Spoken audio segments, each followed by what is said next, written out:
Hai Sobat BCC English. Mimin mau nanya nih, kira-kira mata pelajaran apa yang paling Sobat sukai? Bagaimana dengan bahasa Inggris? Apakah mata pelajaran ini terbilang sangat gampang atau sebaliknya? Yang pasti, bahasa Inggris termasuk salah satu mata uji yang muncul pada berbagai ujian. Lagi pula, bahasa Inggris sudah menjadi salah satu bahasa yang paling banyak digunakan di dunia saat ini. Maka, betapa banyak informasi dan pengetahuan yang tak dipahami bila kita tak menguasai bahasa Inggris, minimal secara pasif. Tak ingin ketinggalan update global yang penting, bukan? Makanya, belajar bahasa Inggris. Bukan berarti sobat harus duduk dan membaca buku kamus yang tebal. Coba terapkan tips berikut ini agar belajar bahasa Inggrismu jadi lebih seru dan menyenangkan. Yang pertama, baca dan baca. Bukan buku teks atau buku pelajaran bahasa Inggris saja yang harus dibaca. Ada banyak sekali sumber bacaan seru dan menarik di luar sana yang tersedia dalam bahasa Inggris. Seperti komik, majalah, atau bahkan novel. Tapi perlu dicermati, setiap sumber bacaan menyajikan kosakata dan gaya bahasa yang berbeda. Sobat bisa belajar banyak kosakata slang dalam komik Donald Duck misalnya. Kalau ingin mengenal tata bahasa yang baik, dalam majalah yang cenderung scientific bisa menjadi rujukannya seperti National Geographic Magazine. Jadi tak harus media cetak, kita juga bisa mengakses komik atau majalah secara online. Pilihlah topik yang menarik agar sobat bisa betah berlama-lama untuk membaca. Yang kedua, watch and listen.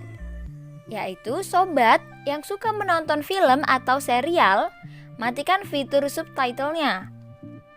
Pada awalnya mungkin masih sulit mengikuti alur ceritanya, tapi lama-kelamaan kita akan terbiasa.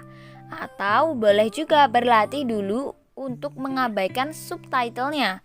Awas, jangan mengintip ya, tapi pastikan subtitle itu nantinya tidak digunakan. Selain film, kita bisa memanfaatkan video-video pendek di channel YouTube. Aturannya masih sama, matikan fitur subtitle. Lagi pula ada banyak tutor-tutor bahasa Inggris di YouTube. Coba sobat seleksi dulu, kemudian subscribe beberapa di antaranya. Lebih baik pilihlah tutor native speaker ya. Tujuan dari kita menonton film atau video dalam bahasa Inggris adalah untuk mendengarkan cara pengucapan katanya, penekanan, dan juga intonasi yang baik dan benar.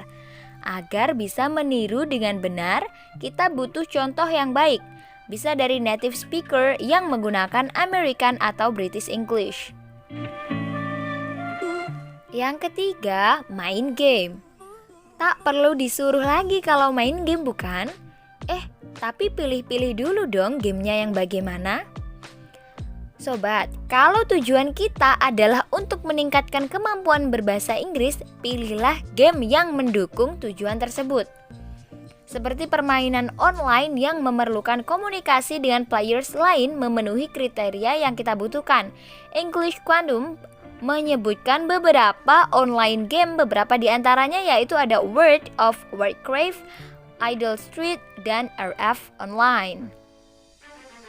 Tak ada keharusan game tertentu yang harus dipilih. Yang penting kita harus berkomunikasi baik secara tulis maupun verbal dengan players lain menggunakan bahasa Inggris selama bermain game tersebut.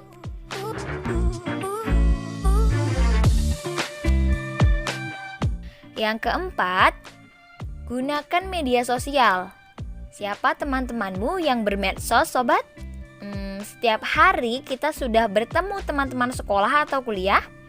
Masihkah kita bergaul dengan orang-orang yang sama di media sosial? Bukan berarti tak boleh seru-seruan di media sosial dengan teman-teman ya. Tapi kita bisa belajar bahasa Inggris melalui media sosial dengan gratis loh. Sayang sekali kalau tidak dimanfaatkan ya. Bagaimana caranya nih? Yaitu kalian bisa follow saja orang-orang yang berbahasa Inggris. Jangan lupa pilih sosok-sosok yang dapat memberimu influence yang positif ya. Bila masih kurang percaya diri menuliskan komentar pada awalnya, tak apa. Baca saja komentar-komentar yang muncul. Cermati pula bagaimana interaksi yang terjadi dalam menyampaikan pendapat, menyanggah, dan lain-lain. Nantinya ketika turut berkomentar, kita dapat menempatkan diri dengan baik dalam percakapan yang berlangsung. Yang kelima, ada berani bicara. Berinteraksi di media sosial bisa menjadi langkah awal melatih kepercayaan diri kita menggunakan bahasa Inggris. Mereka tidak tahu kok kalau kita masih harus memeriksa kamus agar ejaan yang akan kita tuliskan nanti benar. Tapi bagaimana nih di dunia nyata? Setelah mengumpulkan banyak bekal dalam membaca dan mendengarkan, ada gilirannya ketika kita harus berani mempraktekkan bahasa Inggris yang sudah kita pelajari. Salah satu kunci penting adalah jangan takut membuat kesalahan, bahkan mungkin mempermalukan diri sendiri. Kita bisa belajar dari kesalahan kok. Bersyukur ketika ada teman yang memperbaiki cara kita mengucapkan suatu kata, daripada kita mengucapkannya terus-menerus dan berulang-ulang tapi secara salah. Jadi belajar bahasa Inggris tak berhenti di ruang ujian saja ya. Bahasa adalah salah satu alat penting dalam kehidupan kita sehari-hari.